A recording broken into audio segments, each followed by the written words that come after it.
I didn't realize I'd become the villain in my own house until I found the girl who used to torment me eating cereal in my kitchen laughing with my sister.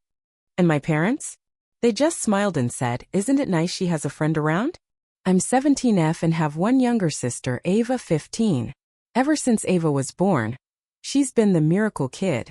My mom had multiple miscarriages before her, so Ava's been coddled, praised, and basically turned into a little goddess our whole lives. Me? I'm more like the family intern. Useful, invisible, replaceable. For years I put up with it. I cooked dinner when my parents worked late. I helped Ava with her homework. I even gave her my old phone when hers broke because she needed it more. But nothing prepared me for what happened this summer. Last year at school I was bullied bad. One of the worst was this girl named Harper. She made up rumors that I slept with the teacher to get good grades, posted edited photos of me online, and once shoved me into a locker so hard I got a concussion. Teachers didn't do much because her mom's on the school board. And me? I just tried to survive the year and told myself I'd be free soon. But then summer break came. I was excited. I got into an art program. I even got a part-time job and started saving up for college. Things were finally looking up until last Friday. I came home from work sweaty and tired, walked into the kitchen, and there she was, Harper, sitting on my stool, using my favorite mug, laughing like she owned the place. I froze. Thought maybe it was some sick prank. But then Ava walked in, saw my face, and said, "Oh right, forgot to tell you Harper's moving in for a while." I thought she was joking. I laughed. But then Mom walked in and said, "We just want Ava to have a peaceful summer. You know how important her emotional well-being is." I lost. I told them Harper was the same girl who made my life hell. That she literally made me afraid to go to school. That she called me a charity case and told everyone I faked my depression for attention. But none of them cared. Mom said teenagers fight. I'm sure it wasn't as serious as you're making it sound. Dad said, "You're being dramatic again." Ava said, "You're just jealous I have a real friend." So now Harper is living in the guest room. Correction me, art room. All my stuff got boxed up and shoved in the garage. Because of course the golden child and her queen bee need their space. It's like watching a horror movie where you're the only one who sees the monster. And Harper? She acts like nothing ever happened. Sweet as pie around my parents. But when we're alone, she whispers things like, "You still flinch." That's cute. She even left a note in my sketchbook, "Miss seeing your ugly little doodles." My parents saw it and said, "She's just joking. You need to lighten up." The worst part? I started to believe them. I started to wonder if maybe I was overreacting. Maybe I'm just bitter. Maybe I'm just not fun or cool enough to get Harper. But then something happened. Last night, Ava left her phone unlocked on the couch. Normally I wouldn't snoop, but I was grabbing it to put it on charge when a message popped up from Harper. She cried again. LOL. Think I can make her drop out. My stomach dropped. There were more. A whole thread. Harper bragging to her friends that she was breaking me again. That she loved the audience this time. Ava replied with laughing emojis. Called me Fragile Barbie. I took screenshots. Every single message. And I sent them to my parents. And you know what they said? "Are you really spying on your sister now? That's low." They grounded me. Said I had breached trust. Now I'm sitting in the garage. My art stuff's gathering dust. I hear Ava and Harper singing upstairs. And I'm wondering, am I really the villain here? Or just the only one who sees the truth? I spent the next 3 days pretending to exist. Not live. Not breathe. Just exist. I went to work. Came home. Ate silently. Hid in the garage or locked myself in the bathroom just to get some privacy. Meanwhile, Harper and Ava turned my home into a high school rom-com set. Loud music. TikToks in the living room. Laughter that sounded like knives on glass. And the worst part? Harper started calling my parents Mom and Dad. "Oh Dad, your grilling skills are elite." "Mom, can I help you fold laundry?" I love the smell of fresh towels. They beamed like she was their long-lost second daughter. I wanted to scream. She never acted this nice at school. Back then, she was pure venom. Now she wore kindness like a costume and everyone bought it. One night, I overheard Ava say, "Isn't she like the sister I should have had?" That one broke me. I sat in the garage, lights off, sketchbook in lap, and cried into my palms. Quietly. Because even my tears felt too loud for this house. until someone knocked on the garage door. I froze, wiped my face fast. It was my grandmother. "Grams." "Sweetheart," she said gently, "can I come in?" Grams wasn't supposed to be in town until next month. She lived 2 hours away and rarely visited without notice. But there she was standing in my cramped garage like some kind of guardian angel in orthopedic sneakers. I nodded, eyes still red. She sat next to me, looked around at the dusty boxes and stacked canvases. Funny how they boxed up your soul and called it sharing. I broke again. Harder this time. She didn't ask what happened. She already knew. "I saw the messages," she said. "Your dad showed me. Briefly. Then shut his laptop and said you were being dramatic. So I drove here." I blinked. "He showed you?" She nodded. "Thought it would make you look paranoid. But sweetheart, it made him look blind." I don't know how long we talked. Could have been 10 minutes or 2 hours. But for the first time in weeks I felt human again. Seen. Then came her idea. "Why don't you stay with me for a while?" "What?" "Grams, I can't." "Why not?" she cut in. "This house doesn't deserve you right now. And you don't deserve to suffocate under the weight of their favoritism. Come stay. I've got a guest room. A sunlit one. With space for your art." It sounded too good to be true. But something inside me snapped into place. That night I packed a duffel bag and told my parents I was staying with Grams for the week. They didn't fight it. Mom actually said, "Maybe some space will clear your head." Ava didn't even look up from her phone. Harper smirked. As I walked out the door, Harper whispered, "Don't worry, Ava, and I will keep your room warm." I turned back, stared her dead in the eye. "It's not my room anymore. It's yours now. Just like my life. Hope you enjoy wearing my skin." She blinked. Just once. That was all I needed. Graham's house felt like oxygen. Within 2 days I was sketching again. Sleeping properly. Eating without a lump in my throat. We made pasta together. She told me stories from her youth. And slowly something wild began to happen. I started to laugh again. But of course, peace has a curfew. On day 4 I got a text from Ava. "You're so dramatic. She's not even that bad. You're making everything worse for yourself." I ignored it. Then Harper messaged. "Heard you're hiding at Grandma's. Cute. Guess you finally found someone who'll believe your sob stories. Hope you brought tissues." I blocked her. But blocking bullies doesn't erase them. Especially when they're in your family's living room every day. The next day, Grams was in the garden when I got a call from a private number. I almost didn't pick up. But something told me to. "Hello," I said cautiously. "Is this Maya?" The voice was quiet. Unfamiliar. "Yes. Who's this?" "I am Harper's mom." I nearly dropped the phone. "I got your number from the school records. I hope that's okay. Too wanted to talk to you privately. Please don't hang up." My mouth went dry. "Why are you calling me?" She sighed. "Because I found Harper's old messages. The ones from school. And the new ones. From your sister's phone." I was stunned. "I thought Harper had changed," her mom continued. "She told me you two had made peace. That she was staying with a friend whose sister she'd once had a silly fight with." I believed her. God help me, I believed her. I stayed silent. She filled it. She did the same thing in middle school. Got a girl expelled with lies. She was suspended, but I thought therapy fixed it. But these messages, they're cruel. And I'm so sorry. A pause. Then she added, "I've pulled her out of your house. I'm bringing her home today. She doesn't know yet. She thinks she's going shopping with Ava. But I'm driving down right now." My head spun. Wait, what? She's coming home. I've made mistakes. But I won't make this one again. I couldn't speak. She hung up before I could.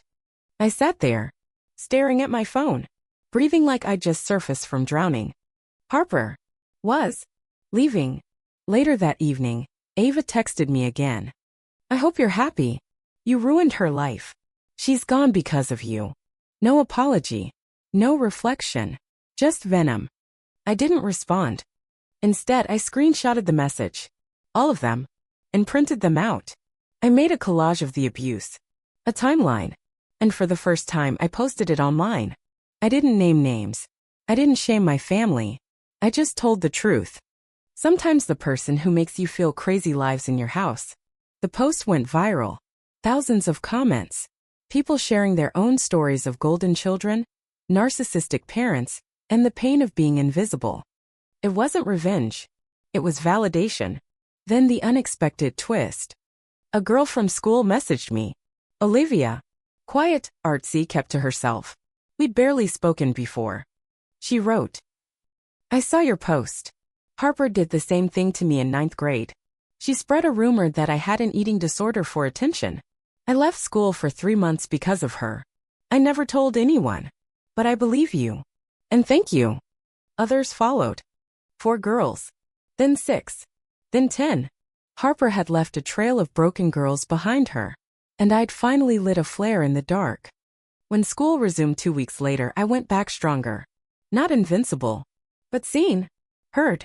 I stayed at Graham's house permanently. She enrolled me at a nearby school with a better art program. My parents called, begged me to come back for family's sake. I said no. Ava never apologized. But one day she sent me a message. She didn't love me, you know. Not really. She just liked having power. I didn't reply. Because sometimes silence is the loudest truth. And sometimes leaving isn't running away.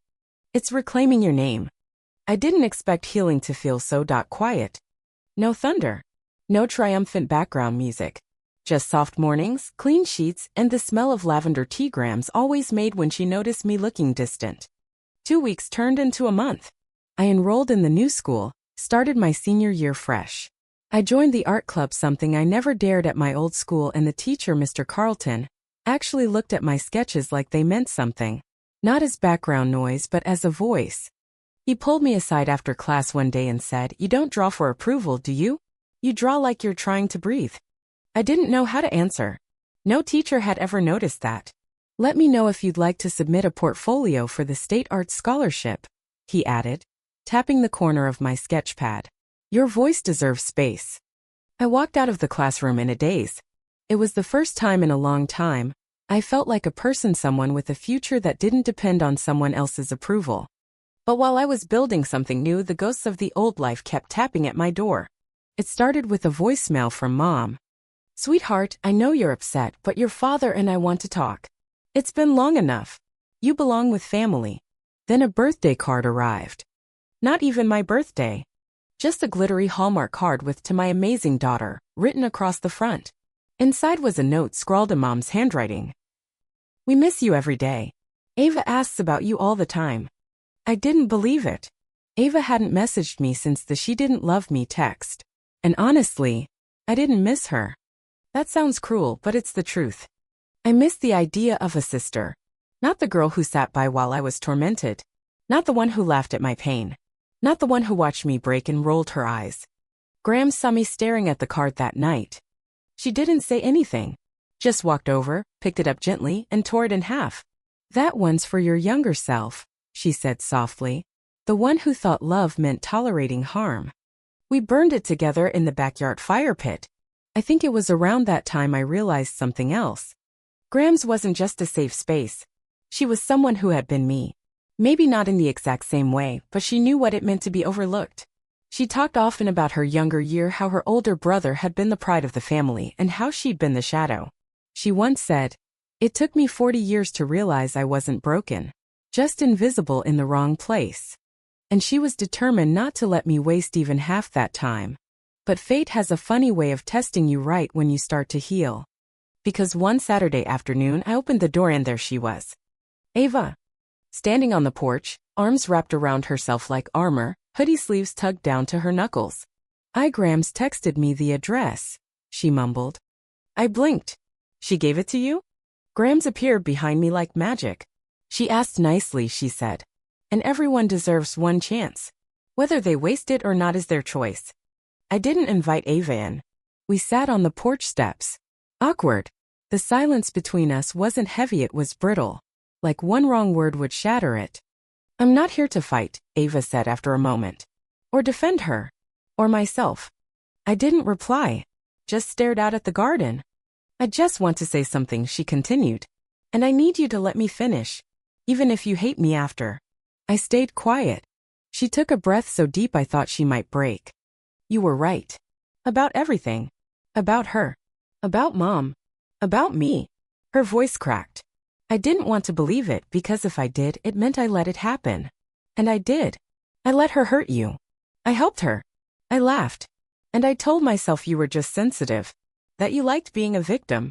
Because it was easier than admitting I'd become part of the problem. I looked at her then. She was shaking. I thought she was the only person who really liked me.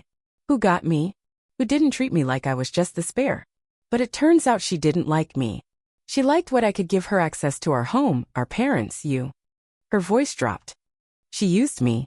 And I let her. And I'm so sorry. I didn't cry. I didn't hug her. I just said, why now? She looked down at her hands. Because after she left, everything felt empty. Like I'd been living in a movie set and someone finally turned off the lights. I kept expecting her to text me. To snap her fingers and tell me who to hate next. But all I got was silence. And in that silence I realized I didn't have a personality. I had Harper. That hit harder than I wanted it to. We sat in silence again. Then Ava asked, can I come back next weekend? Maybe help with the garden or something. I shrugged. Up to Grams. Grams poked her head out the screen door. Only if you learn how to pull weeds without killing the lavender. Ava gave a weak smile. It wasn't a reconciliation. Not yet. But it was a beginning. A slow one. Like spring after a brutal winter. The weeks that followed were strange but hopeful. Ava started visiting every Saturday. She worked in the garden with Grams. Washed dishes with me. Never pushed. Never asked for forgiveness outright. She just showed up. Quietly. Consistently. And I noticed the changes. She listened more. Laughed less, but when she did, it was softer. Not sharp. Not cruel. One evening we sat on the porch swing watching fireflies. She handed me a small sketchbook. I started drawing, she said. I flipped through it. Clumsy lines. Messy shapes. But something about it was honest. Vulnerable. I want to get better, she added. But not to compete. Just because it feels like telling the truth. I nodded. You should come to group sketch nights, I said. The art club hosts them at the park. Her eyes lit up. Really? Yeah. That night I realized something. Forgiveness isn't about saying what happened was okay. It's about deciding you deserve peace. And sometimes the people who broke you break themselves too. I didn't plan on seeing my parents again. Not because I hated them, I was just done fighting for a place in a story where I'd always been a footnote. But the universe had other ideas. It started with a call from the school counselor at my old high school. She said Harper's mom had formally filed a bullying report based on my screenshots and others who'd come forward. Apparently, Harper had been sent to a specialized behavioral program for the semester. Quietly. No drama. No social media breakdown. Just gone. I didn't celebrate. I didn't gloat. Honestly, it made me a little sad.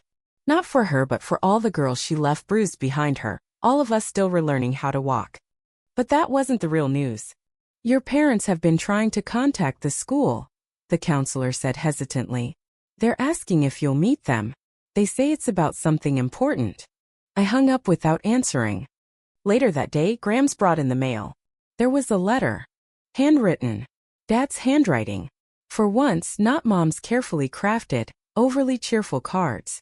Just plain white paper. I opened it. I don't know why. Inside, the message was short. We're sorry. Not for everything, we're still learning. But we miss you. Please meet us at the cafe near school. 1 hour. No pressure. Love, Dad. I stared at it for a long time. Then I put it in my pocket and went for a walk. I didn't know what I was going to do until I got there. The cafe was half empty. Warm light, smell of burned espresso. My parents sat in the corner booth looking older. Not dramatically, but a little more human. Mom's eyes lit up when she saw me.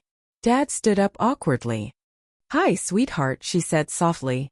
I didn't sit. You have 5 minutes, I said. Start talking. They looked at each other. Then Dad cleared his throat. We messed up. We know. For years we saw Ava as fragile. Sensitive. And you as strong. Capable. We thought we were being fair by giving Ava more attention. Turns out, we were punishing the one who needed us most. I said nothing. Mom jumped in. We didn't see what Harper was doing. But even after we did, we didn't want to believe it. Because that meant admitting we'd let someone hurt you under our own roof. Silence. I don't need an apology, I said finally. I needed protection. And you chose her happiness over my safety. Mom started to cry. Not loud sobs, just quiet, tired tears. We want to do better, she said. We're in therapy. Ava told us everything. And she also told us not to expect you to come back. That maybe you never will. But we had to try. They slid something across the table. It was my art portfolio. The one I thought I'd lost in the move. Covered in pencil marks and post-its. We found it, Dad said. And we added something. Inside was a printed application. To the State Art Scholarship. Already filled in except for my signature. You don't have to send it, he said. We just wanted to show you that we see you now. Even if it's too late. I took the folder. Didn't promise anything. Didn't stay. But I walked out feeling something I hadn't expected. Closure. Not because they'd changed overnight. But because I had. That night, I sat on the floor of Graham's studio and stared at the application. My fingers hovered over the paper. Then I signed it. Not for them. For me. The next few weeks passed like honey through fingers, slow, golden, a little sticky. I drew like I was on fire. Painted until 2 a.m. And Ava, she started coming to art club. Sat quietly. Watched. Listened. Drew badly and laughed about it. She never pushed. Never asked for more than I could give. One day, she stayed behind after everyone left. I know I don't deserve it, she said. But I hope someday you'll think of me as your sister again. I looked at her. You don't have to be my sister to be someone I care about, I said. But if you want to be in my life, you earn it. Day by day. No shortcuts. She nodded. Okay.